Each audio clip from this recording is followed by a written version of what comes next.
Welcome back to Tech at Work on CNBC Africa. Now, if you'd like to contact us or have any suggestions for the show, simply send us a mail to tech@cnbcafrica.com. Netcash is a private bank-type solution for small and medium-sized businesses. Their service offering includes debit order facilities, credit card payments, etc., which are critical to cash flow management and the success of SMMEs. Here's a look at the topic.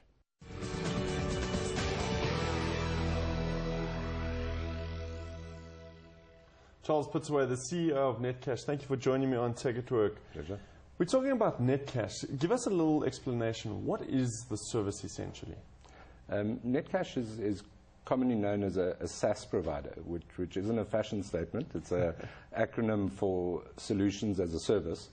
And basically what that means is that we centrally host a number of solutions and services which our customers access via an internet browser or compatible device. Now, one of your services is aimed at the SMME market. It's a type of banking service. Why was there a need to create this service? I think a lot of the services in our country are geared at medium to large corporate companies, and what we found is that SMMEs really weren't serviced very well in specific industries, almost the Achilles heel of those industries. So what we needed to do was to find a cost-effective medium to present those services to SMMEs, and that was really how Netcash started initially. So how does it all work for an SMME? How do they get involved with Netcash, and what are the benefits for the SMMEs out there? Okay. I think the main advantages in the way that we deliver our services as a SaaS provider is that our customers no longer have the cost of ownership of software licensing or having specific software to manage their services. They don't need any technical skills or support to implement and support those services anymore. I think important in South Africa as well is the demographics. SMMEs in rural areas were not always serviced very well by software vendors or have maintenance and support issues in those areas. So being an internet-delivered service, we can now service SMMEs across the country, and we have no restrictions on how we provide our services. I think also very important is that, and I lost my last point on that, sorry. No worries. But you're talking about the rural communities and the rural SMEs out there. Yeah. How do you get to them and really provide that service to the best of your ability? Okay. Because it is quite a challenge, essentially. Absolutely. The delivery platform allows us to give them access to the service. I think the advantage that we have is that all our customer service, training, customer support is centrally located. So in other words, we provide best practices from one location to clients around the country. I think our reach to those clients really over the last couple of years has been that the service delivery and the level of services that we've delivered to them has meant that customers have spoken to each other, and the majority of our customers now come to us through referrals.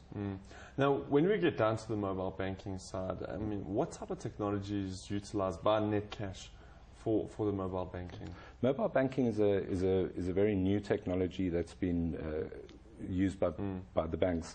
Up until now, it's been very focused on the consumer market, whereas all our technology is really focused to the business, focused at the business, and mobile banking would really just be an extension for us to their Netcash account. So in other words, being able to look at balances, movements on accounts, payment histories of customers.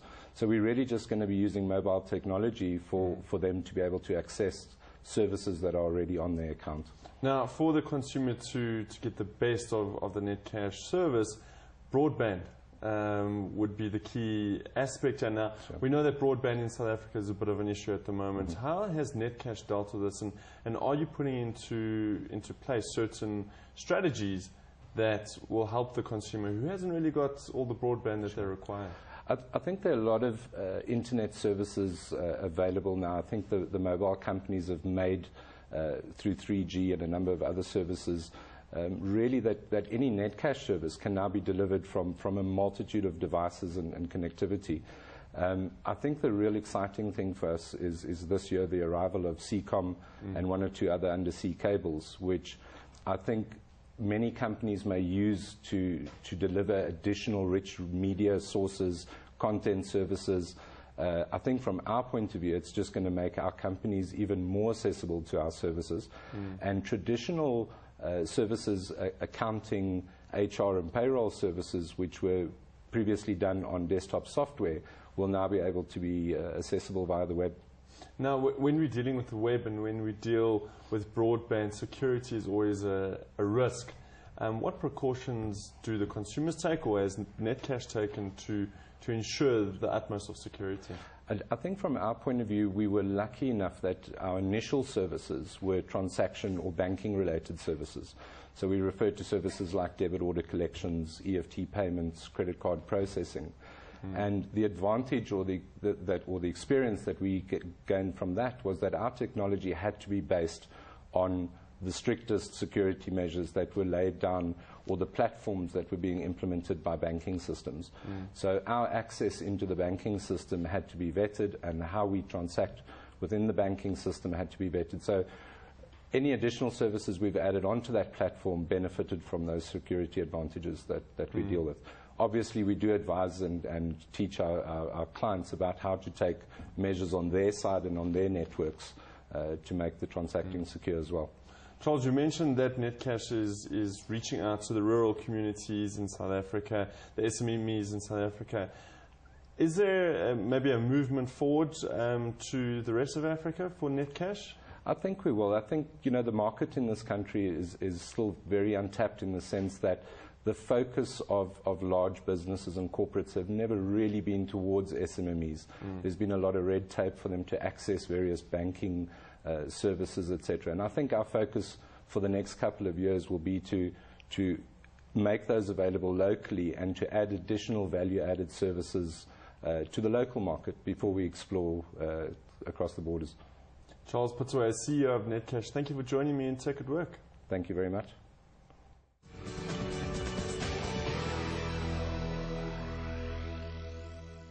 Robots may one day take over the role of teachers in some classrooms if a test at this Japanese school proves successful.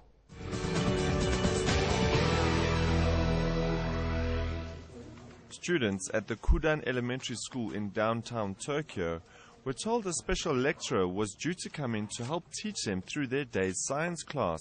But few expected the teacher would need 3 grown men to help her up to the podium, or need special programming to talk. Saya, the substitute teacher, is a robot. But Saya was not always a teacher. She began her career as an Android receptionist at Tokyo companies before being reprogrammed to teach children the joys of new technology. Built by Professor Hiroshi Kobayashi of Tokyo University of Science, he says she's not meant to take away the jobs of teachers. We're not looking at making something that will take over teachers, but rather our main reason for building this robot is to use new technology to teach children about technology. But Saya may be able to help in schools where there's a shortage of teachers, he added. In the countryside and in some small schools, there are children who do not have the opportunity to come into contact with new technology. And also, there are few teachers out there that can teach these lessons.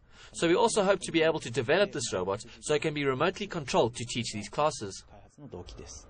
Saya was a hit with the children. Many had their eyes glued onto her throughout the lecture. 10-year Nanako Ijima thought the robot lecture was more entertaining than her usual teachers. It's so much more fun than regular classes. Most were mesmerized by the real-life appearance of Saya. It was great seeing the robot moving and speaking. The class teacher, however, was not convinced Saya was ready to go full-time. I think on one hand, I'm impressed that they've got robots to go this far. But on the other hand, they still have a long way to research before they create a truly robotic teacher. The curiosity of the children did not stop after the class. Children went up close to their teacher and spent time pinching, prodding, and poking her face.